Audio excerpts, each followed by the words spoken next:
রাতের বেলা অবশ্যই সূরা কাফিরুন একবার পড়বেন। কোন সূরা?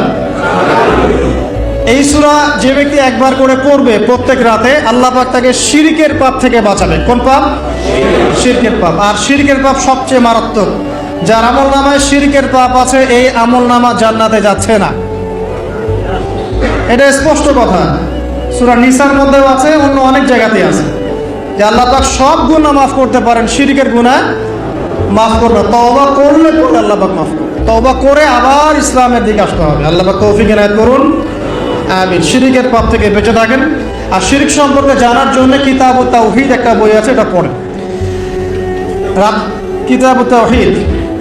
তারপরে রাতের বেলা 33 বার সুবহানাল্লাহ পড়বেন, 33 বার আলহামদুলিল্লাহ পড়বেন, আর 34 বার আল্লাহু আকবার পড়বেন। ঠিক আছে? এরপরে আপনি রাতে আর্লি ঘুমিয়ে যান।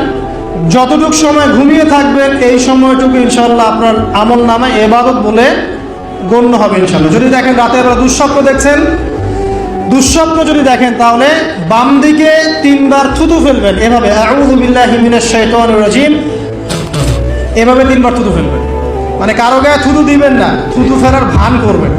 তারপরে পাশ পরিবর্তন করে ঘুমাবেন। ঠিক আছে? দুঃস্বপ্ন মানুষ দেখতে পারে, আর দুঃস্বপ্ন শয়তানের পক্ষ থেকে দেখানো হয়।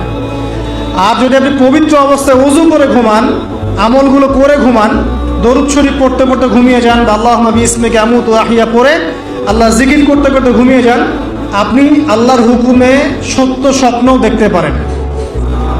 এটাও হাদিসে আছে। সত্য স্বপ্ন বলে একটা বিষয় আছে। সত্য স্বপ্ন দেখেন, ভালো স্বপ্ন যেটা আপনার মনের মধ্যে আনন্দ দিচ্ছে, তাহলে আপনি প্রিয় কোনো মানুষকে বলবেন, আপনার মা, আপনার স্ত্রী, বা আপনার কাছের কেউ। ঠিক আছে? আর দুঃস্বপ্ন দেখলে কাউকে বলতে যাবেন না। দুঃস্বপ্ন দেখলে কাউকে বলতে যাবেন না। যদি দুঃস্বপ্ন দেখেন, উঠে 2 রাকাত নফল নামাজ পড়ে আল্লাহর কাছে দোয়া করবেন, আল্লাহ এই স্বপ্ন আমি দেখেছি, এর অনিষ্ট থেকে আল্লাহ তুমি আমাকে বাঁচাও। প্রয়োজনে একটু সাদাকা করবেন। আর দান সদকা তো এখন মানুষ কমিয়ে দিয়েছে নাকি? মানুষ সমিতিতে টাকা ঢালতে প্রস্তুত, আল্লাহর পথে দান করতে চায় না। তো এদের সম্পদে কোনো বরকত হবে না ইনশাআল্লাহ। যত বেশি আল্লাহর পথে দান করবেন, সম্পদ বাড়বে ইনশাআল্লাহ। তবে রাতে আমলগুলো গুছিয়ে শেষ রাত্রে ওঠার চেষ্টা করেন। আমি যে বললাম রাতটাকে এনজয় করার জন্য আল্লাহ পাক বলেছেন, একদম শেষ রাত্রে আল্লাহ পাক ওঠার তৌফিক সবাইকে দান করুন। আমাকে, আপনাদের সবাইকে দান করুন। আমি শেষ রাত বলতে কোনটা? রাতকে 3 ভাগে ভাগ করতে হবে। কয় ভাগে? একদম শেষের অংশ। মনে করেন যে 1টা থেকে 4টা বা 5টা বা